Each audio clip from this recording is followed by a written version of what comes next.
Hello everyone, welcome back to my channel. Today I want to ask you a simple question.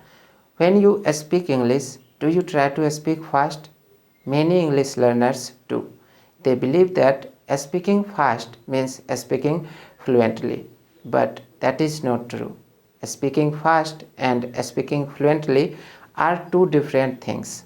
In fact, speaking too fast can create more mistakes. Let me explain. Imagine you are riding a bicycle for the first time. Will you ride it at full speed? Of course not. You will ride slowly. You will focus on your balance, and once you become comfortable, your speed will increase naturally. English speaking works the same way. If you try to speak too fast from the beginning, your brain cannot organize your thoughts.